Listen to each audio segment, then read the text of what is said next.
now has 3,528 points in her career. There are moments in sports where the noise gets so loud that the game itself almost disappears behind it.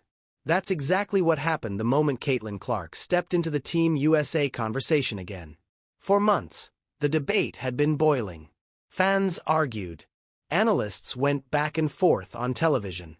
Comment sections exploded every time her name came up. How could the most talked-about player in women's basketball not be on the biggest roster in the world? Some people said she needed more experience. Others said the national team simply trusted veterans more. But the louder the explanation got, the harder it became to ignore what was happening on the court every single night. Clark wasn't fading away quietly. She was filling arenas, breaking records, pulling millions of viewers into games they might never have watched before. And suddenly the conversation stopped being simple. Because this wasn't just about basketball anymore. It was about influence. By the time the announcement finally came that Clark would join the national team for the upcoming international tournament, the reaction was immediate. Sports shows rushed to break it down. Fans flooded social media. Even people who normally ignored women's basketball were suddenly paying attention. Something had shifted. Not just because she made the roster, but because the entire sport now seemed to orbit around her presence. And when a single player starts changing the gravity of a league, history usually isn't far behind. Long before the national team debate ever started, Caitlin Clark had already done something that forced the entire basketball world to stop and pay attention. During her time with the Iowa Hawkeyes women's basketball, Clark wasn't just putting up big numbers. She was rewriting history. Game after game, the stat lines started to look unreal. Deep three-pointers from distances most players wouldn't even consider. No-look passes threading through defenders. Entire defenses collapsing just to slow her down.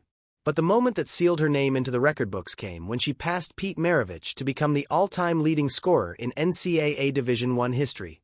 Not just in women's basketball. In college basketball. Period. For more than 4 decades, Maravich's record had stood untouched. Generations of elite players came and went without reaching it.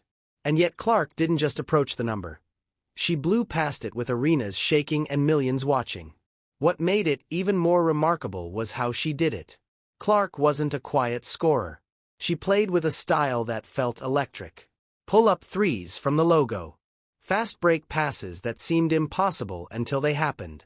Entire games shifting momentum the moment she touched the ball. And something else started happening that statistics couldn't fully explain. People who had never watched women's basketball before suddenly couldn't look away.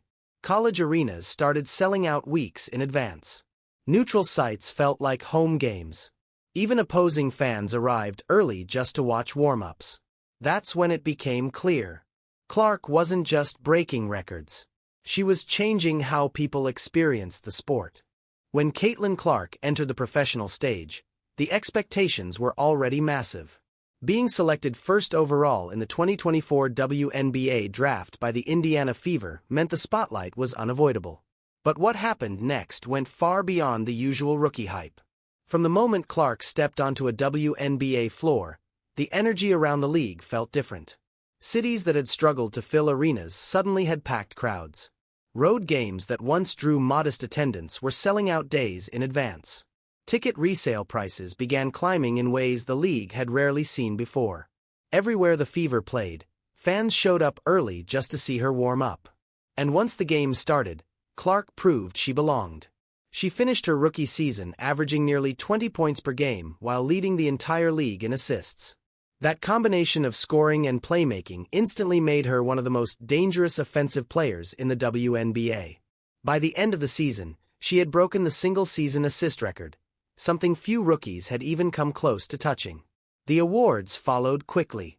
Rookie of the Year. An all-star selection. National television games drawing some of the highest ratings the league had seen in years.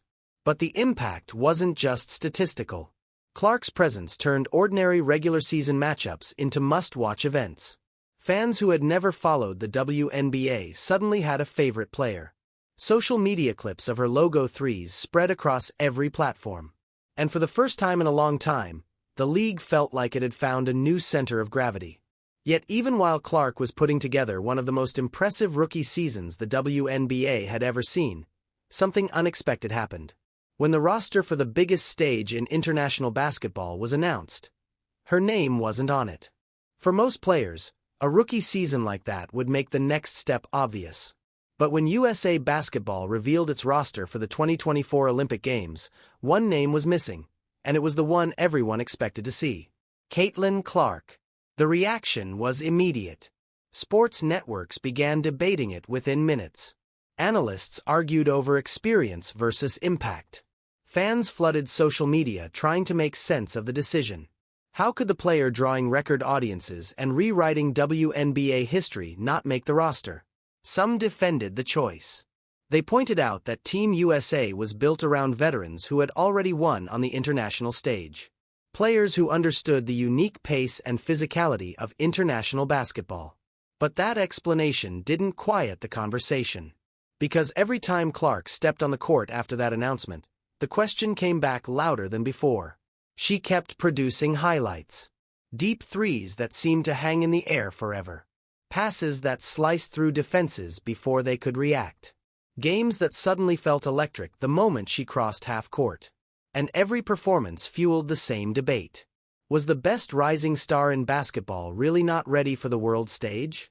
The discussion refused to disappear. It followed every broadcast, every podcast, every sports panel.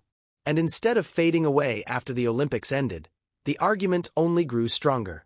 Because the more Clark played, the harder it became to imagine the international game without her. Eventually, the pressure built to a point where something had to change. And in early 2026, it finally did. When the new roster finally dropped, it didn't take long for the news to spread. Caitlin Clark was officially selected to represent USA Basketball in the qualifying tournament for the 2026 FIBA Women's World Cup. Within minutes, the internet lit up. Sports shows shifted their entire segments to the announcement. Comment sections exploded with reactions. Even fans who hadn't been following women's basketball closely suddenly wanted to know what was about to happen next. Because this wasn't just another roster decision. It felt like the answer to a debate that had been building for nearly 2 years. The tournament itself would take place in San Juan, Puerto Rico, a fast-paced international competition where 6 national teams would battle for a place in the upcoming World Cup. On paper, it was simply a qualifying event. But the moment Clark's name appeared on that roster, it became something much bigger. Now the questions were everywhere. Would she start? Would the coaching staff ease her into the rotation or hand her the keys immediately? And maybe the most interesting question of all, how would the veterans respond to the player who had suddenly become the center of attention across the entire sport? Because the roster itself was loaded with talent. Established champions. Experienced international players. Stars who had already proven themselves on the biggest stages. Yet somehow, all eyes still drifted toward the newest name on the list. That's the strange gravity Clark seems to carry. Every room she enters instantly feels different. And if you've been enjoying this breakdown so far and want more deep dives into stories like this, make sure you're subscribed so you don't miss the next one. Because moments like this don't happen often in sports. Still, the biggest storyline surrounding Clark wasn't only happening on the court. Behind the scenes, something even bigger was unfolding. Something that could change the future of the entire league. While Caitlin Clark was preparing to represent USA Basketball on the international stage, another fight was unfolding quietly in conference rooms across the league. The Women's National Basketball Association and its players' union were locked in tense negotiations over a new collective bargaining agreement. These talks weren't just routine paperwork. They would determine salaries, travel standards, revenue sharing, and the overall structure of how players are compensated.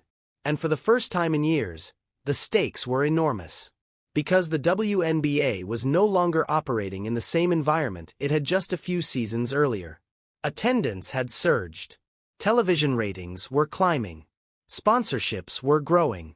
The league was finally gaining a level of mainstream attention that many players had been pushing toward for years. Players argued that the growth of the sport deserved a new financial reality. If the audience was bigger, if the sponsorship money was increasing, then the contracts should reflect that. League officials, on the other hand, were cautious. Rapid growth can be unpredictable, and committing to large financial changes too quickly carries risk. That tension created a complicated situation. Because the momentum the league was experiencing wasn't just theoretical anymore. It had faces attached to it. Players who were drawing new audiences into the sport. Stars like Aya Wilson and Breanna Stewart had already built dominant careers and championship pedigrees. But Clark brought something slightly different.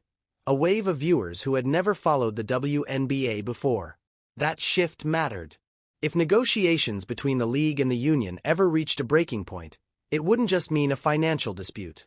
A work stoppage could freeze games, cancel schedules, and erase the very momentum the sport had worked so hard to build.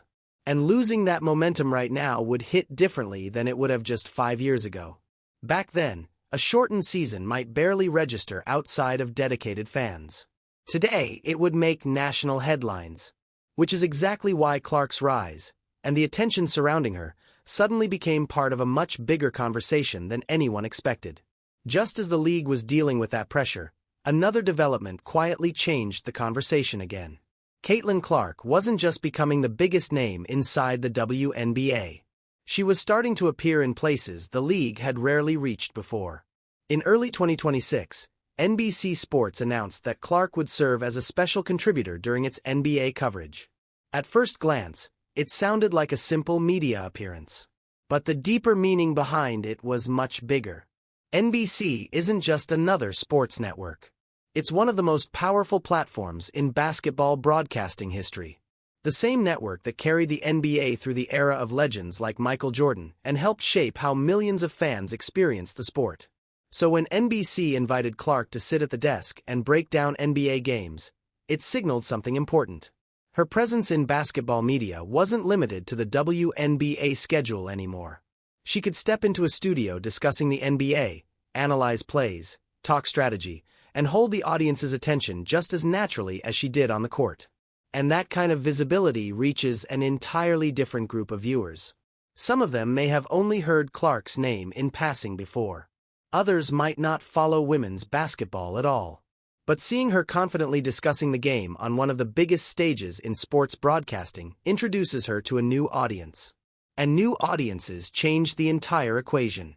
Because when a player's influence stretches across leagues, media platforms, and fan bases, their value becomes harder to measure within the limits of a single league. That's when the conversation around a player starts to shift.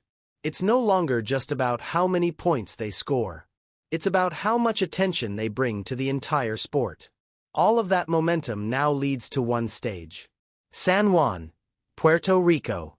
For Caitlin Clark, this tournament isn't just another competition. It's her first real chance to wear the national jersey in a meaningful international setting for USA Basketball. On paper, the event is a qualifying tournament for the FIBA Women's World Cup. 6 national teams will battle through a compressed schedule where every game matters. But the reality is much bigger. Every possession Clark plays will be watched closely. Every shot, every pass, every decision will be clipped, analyzed, debated, and shared across every sports platform imaginable. Because international basketball isn't the same environment she's used to. The pace is different. Defensive rules change. Physical contact that might draw a whistle in domestic leagues is often allowed to continue on the international stage. Players who dominate at home sometimes need time to adjust when the rulebook shifts beneath them. And Clark will be stepping into that environment with the entire basketball world watching. There will be questions everywhere. How many minutes will she play? Will she start alongside the veterans? How will her long-range shooting translate against international defenses that close space much faster? But the setting itself might be the most fascinating part of the story. Puerto Rico has one of the most passionate basketball cultures in the world. The crowds there understand the game deeply, and they bring a level of energy that players feel from the opening tip. That kind of atmosphere can sharpen a player, or expose every weakness. Clark has played in hostile arenas before. She's heard crowds roar against her and still drain shots from near half-court. She's delivered impossible passes with defenders crashing toward her. Pressure isn't new. But wearing a USA jersey changes the weight of every moment. Because this time, It isn't just about proving she belongs in the league. It's about proving she belongs on the biggest stage the sport can offer. When Caitlin Clark first stepped onto the national basketball radar, few people expected the ripple effect she would create. She broke records in college. She transformed attention around the WNBA. She sparked debates that dominated sports media for months. And now, as she prepares to take the international stage with Team USA, all of those storylines are colliding at the same moment. The league is negotiating its financial future. New audiences are discovering the sport. And one player continues to reshape how people see women's basketball every time she enters a new arena. What happens in San Juan might only last a week on the calendar. But the impact of that week could echo for years. Because if Clark delivers on the international stage the same way she has everywhere else, the next chapter of women's basketball might look completely different from anything we've seen before. If you enjoyed this story and want more deep dives into the biggest moments in basketball, make sure to like the video, subscribe to the channel, and share your thoughts in the comments. And tell me this honestly. Do you think Caitlin Clark should start for Team USA? Because the next time she steps onto the court,